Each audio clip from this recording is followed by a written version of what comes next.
Gold trusted gold buyers మీరు తాకట్టు పెట్టిన బంగారాన్ని విడిపించి ఈ రోజు ఉన్న మార్కెట్ ధరకు కొనబడను. బీచ్ కి వెళ్తున్నారా? అయితే జర జాగ్రత్త. ఏంటి, బీచ్ సరదాలో మునిగిపోతే అలలలో కొట్టుకుపోయే ప్రమాదాలు ఇప్పటి వరకు మనం చూసాం. కానీ ఇప్పుడు అంతర్వేది బీచ్లో అలజడి నెలకొంది. అప్పటి వరకు బీచ్లో సరదాగా ఆడుకున్న చిన్నారులు ఒక్కసారిగా ఏడుపు మొదలుపెట్టారు. వారిని చూసేటప్పటికీ తీవ్ర అస్వస్థతకు గురయ్యారు. ఒంటి నిండా గాయాలు కనిపించాయి, అవి కాలినట్టు. అయితే ఒక్కసారిగా తల్లిదండ్రులు ఎవరికి ఏమీ అర్థం కాలేదు. ఇప్పటి వరకు బీచ్లో ఆడుకున్న పిల్లలు ఒక్కసారిగా ఇంతలా ఏడుస్తున్నారేంటి, వారి ఒంటిపైన గాయాలు ఎలా వచ్చాయని అందరూ ఆశ్చర్యపోయారు. ఇమీడియట్గా స్థానికంగా ఉన్న పాలకొల్లు హాస్పిటల్కు తీసుకెళ్తే వైద్యులు ఆ పిల్లల్ని చూసి చికిత్స అందించిన తర్వాత అది జెల్లీ ఫిష్ లాగా పోలి ఉండేటటువంటి ఒక చేప రకం. ఈ అరుదైన చేపలు ఇప్పుడు వాతావరణ మార్పుల వల్ల బీచ్ల్లోనికి వస్తూ ఉన్నాయి. దానివల్ల ప్రమాదం ఏంటంటే చిన్నవాళ్ళైనా పెద్దవాళ్ళైనా ఆ జెల్లీ ఫిష్ ఆకారంలో ఉండేటటువంటి ఇది జూయిట్స్ అంటారు వీటిని. ఇది కూడా ఒక చిన్న ఫిష్ ఆకారంలో ఉంటుంది. చూడటానికి అది పూర్తిగా మెత్తగా జెల్లీలా అనిపిస్తుంది, కానీ దాని లోపల కూడా ఒక బౌల్ లాగా కనిపిస్తుంది. ఒక బుడగ ఆకారంలో ఉంటుంది. దాని లోపల ఉండే ముళ్ళులు కావచ్చు, ఆ జెల్ కూడా మన శరీరానికి తగిలితే ఇమీడియట్గా ఒక గాయం అనేది ఏర్పడుతుంది. విపరీతమైన మంట పుడుతుంది. ఆ ఫిష్ ఆకారంలో ఉండే ఈ జెల్లీ ఫిష్ ఆకారంలో ఉండే జూయిట్స్ వల్ల దాని ముళ్ళులు గుచ్చుకోవడం వల్ల కూడా ఇమీడియట్గా మనకి కాలిన గాయంలాగా అది కనిపిస్తూ ఉంటుంది. విపరీతమైన మంట పుడుతూ ఉంటుంది అని వైద్యులు ఇమీడియట్గా చెప్పేటప్పటికి అప్పుడు అర్థమైంది. అయితే ఇవి ఇంతకుముందు మన వైపు బీచెస్లో అంతగా ఉండేవి కాదు, కానీ ఇప్పుడు వాతావరణ మార్పుల వల్ల ఇప్పుడు ఈ జెల్లీ ఫిష్ను పోలేటటువంటి అరుదైన చేప రకం జూయిట్స్ మన బీచ్ల్లో కూడా వస్తూ ఉన్నాయి.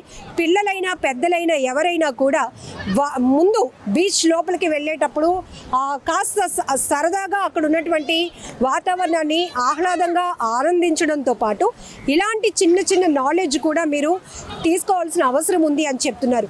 ఇప్పుడు అంతర్వేది బీచ్లో అప్పటి వరకు ఆడుకున్న కొంతమంది పిల్లలు ఒక్కసారిగా వాళ్ళ శరీరంపై కాలినటువంటి గాయాలు గమనించినటువంటి తల్లిదండ్రులు ఒక భయాందోళనకు గురయ్యారు. అదేంటి, ఎవరు కొట్టలేదు, ఏమీ చేయలేదు, అప్పటి వరకు కేరింతలు కొట్టినటువంటి పిల్లలు ఒక్కసారిగా ఏడుపు మొదలు పెట్టారు ఏంటి అనేది వాళ్ళ బాధ.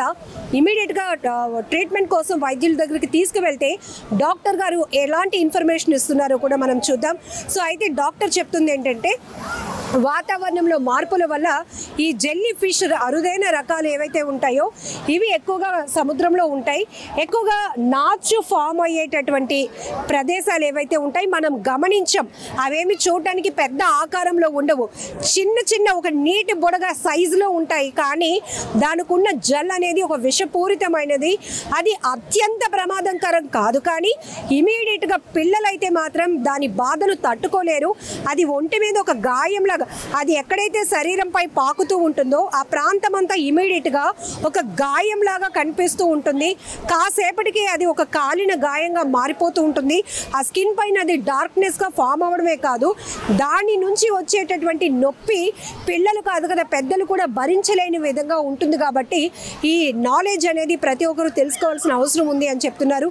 ప్రస్తుతానికైతే ఆ అంతర్వేది బీచ్లో ఎవరైతే పిల్లలు ఈ జెల్లీ ఫిష్ ఆకారంలో ఉన్న జూయిట్స్ దాని యొక్క ఆ జెల్ తగలటం వల్ల ముళ్ళులు తగలటం వల్ల వాళ్ళు గాయాలయ్యాయి.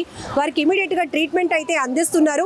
ఇంకొకటి కూడా డాక్టర్ గారు చెప్తున్నారు, ఇమీడియట్గా అలా మీరు ఏదైనా గుర్తిస్తే కనుక ఆ సీ వాటర్ బీచ్ వాటర్తోనే ఆ గాయం పైన ఇమీడియట్గా కడిగినట్టయితే అదేదైతే జెల్ నుంచి రిలీజ్ చేసే ఒక లిక్విడ్ ఉంటుందో ఒక ద్రవం, దాని నుంచి రిలీఫ్ అవుతారు. అది గాయంలాగా ఫామ్ అవ్వకుండా దాని పెయిన్ అంటే దాని తాలూకా ఈ పాయిజన్ ఏదైతే ఆ లక్షణాలు ఉంటాయో అది ఇమీడియట్గా మనకి శరీరం పైన ఫామ్ అయిపోవడానికి అవ్వకుండా అవకాశం ఉంటుంది అనేది కూడా డాక్టర్ గారు చెప్తున్నారు. సో ఏదేమైనా ఒక్కసారిగా ఆహ్లాదంగా సరదాగా గడపాలని వచ్చినటువంటి ఫ్యామిలీస్ ఒక్కసారిగా పిల్లలు ఆ రకంగా గాయాలు ఏర్పడడం కావచ్చు, లేకపోతే ఆ పిల్లలు ఏడుపు గగ్గోలు పెడుతున్నటువంటి తీరుతో ఒక్కసారిగా అంతర్వేది బీచ్ దగ్గర అలజడి నెలకొందని చెప్పొచ్చు. అయితే దీంతో పాలకొల్లు డాక్టర్ ఎవరైతే ఎవరైతే ఈ పిల్లల్ని ట్రీట్ చేస్తున్నారో ఆయన కూడా చాలా మంచి ఇన్ఫర్మేషన్ ఇచ్చారు. ఇది అందరూ తెలుసుకోవాల్సిన విషయం అని కూడా డాక్టర్ గారు చెప్తున్నారు. ఎందుకంటే సాధారణంగా బీచ్ ఉన్న ప్రాంతాలే కాదు, బీచ్ ఎక్కడుంటే అక్కడికి వివిధ ప్రాంతాల నుంచి కూడా జనం వెళ్తూ ఉంటారు, ముఖ్యంగా పిల్లలు వెళ్తూ ఉంటారు. కాబట్టి అవి ఏదైనా కాలుకి తగిలినా లేకపోతే అది మనకి టచ్ చేసి వెళ్ళిపోయినా కూడా ఆ జెల్ అంట మన స్కిన్కి అంటుకుంటూ ఉంటుందంట. సో ఇది నాలెడ్జ్ తీసుకోండి. ఇమీడియట్గా అలాంటి పరిస్థితి ఎప్పుడైనా ఉంటే కనుక సీ వాటర్తోని ఇమీడియట్గా దాన్ని క్లీన్ చేస్తే కనుక కొంత రిలీఫ్ కూడా ఉంటుంది అని చెప్తున్నారు. సో ఇదైతే మాత్రం అందరికీ చాలా యూస్ఫుల్ ఇన్ఫర్మేషన్. సో ఇప్పుడు మనం చూస్తున్నాము ఇక్కడ బీచ్లో ఎంతమంది పర్యాటకులు వస్తూ ఉంటారంటే మనకి ఈ నాచు ఉన్న ప్రాంతాలు కాస్త ప్రమాదకరమని తెలిసినప్పటికీ కూడా అవుట్ ఆఫ్ కంట్రోల్. సో ఇలాంటి ఈ జెల్లీ ఫిష్లు కావచ్చు, లేకపోతే ఇలా కొన్ని అరుదైన రకాలు చేప రకాలు కూడా ఎక్కువగా మనకి ఈ ఏదైతే పెద్ద పెద్ద రాళ్ళు నాచు కట్టి ఉంటాయో వాటి దగ్గర ఉంటాయి. సో అలాంటి పరిస్థితుల్లో మనం అక్కడికి వెళ్ళినప్పుడు మనకు తెలియకుండానే కొన్ని కరవటం, మనం గాయాల పాలు అవ్వటం ఇలాంటివి కూడా జరుగుతుంటాయి. కాబట్టి సో పూర్తిగా డాక్టర్ గారు ఇస్తున్నటువంటి ఇన్ఫర్మేషన్ కావచ్చు, నాలెడ్జ్ కూడా ఒకసారి చూద్దాం. అందరికీ నమస్కారం అండి. నా పేరు డాక్టర్ సంతోష్ అండి. Annapurna children's hospital Palakollu. ఇప్పుడే ఒక పాపను తీసుకొచ్చారు, సాయి శిరీష్ అని.